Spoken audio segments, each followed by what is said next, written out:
Noise number one is the noise of pride.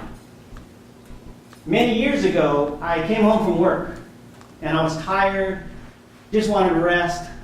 I walked in the door, and there was my beautiful wife in the kitchen preparing food for a picnic.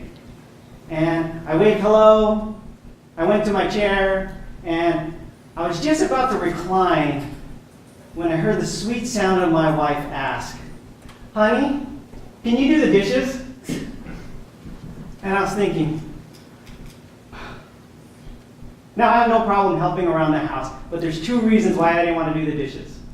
One, I was tired. And two, it wasn't my turn. I did it the other day. And that's what I told her. Now, how many know that didn't go very well? Next thing you know, my wife, she's slamming the cabinet doors, she's slamming the dishwasher, she's slamming the pots and pans. Anything that was slammable, she slammed. But I stood firm. I said, no, not fair, I'm not going to do it. Did it yesterday, it's her turn. And we didn't talk about it. We went to the picnic.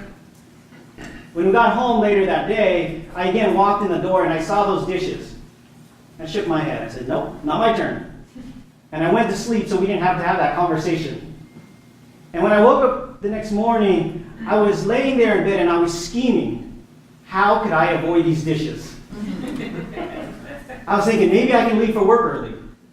Or maybe I can sleep in and she'd see the dishes first and do it. And as I'm planning my escape, all of a sudden I hear this voice in my head. It's the voice of Darren Hardy, motivational speaker. He had once given this talk to a bunch of men where he asked, what do you think it takes for a marriage to be successful? One man chimed in, 50-50. You got to be willing to give equal effort. Another man said, no, 75-25. You got to be willing to give more. Darren later concluded, the way for a marriage to be successful is you have to be willing to give 100% effort with zero expectation. And when I heard that, I tried to close my ears. I'm like, la, I didn't hear that.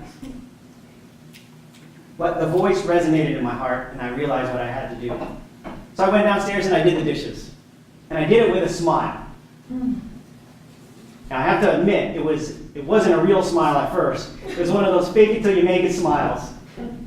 But as I was finishing the dishes and I was wiping down the counter, all of a sudden I was filled with a peace that surpasses understanding. Gandhi said it best. He said, you find yourself when you lose yourself in the service of others. So if pride is a noise in your life, if you're at work or you're in a relationship and you hear the words, it's not my turn. It's not fair that I do it all. Lower down the volume by serving. Now, I shared this idea once, and somebody says, well, what if they take advantage of you because you're serving all the time? This is my take on it. If you have the ability to serve with 100% effort, and the only thing that's preventing you from doing it is the noise of pride, then serve with 100% effort. And you'll find a peace that surpasses understanding. Noise number one is pride.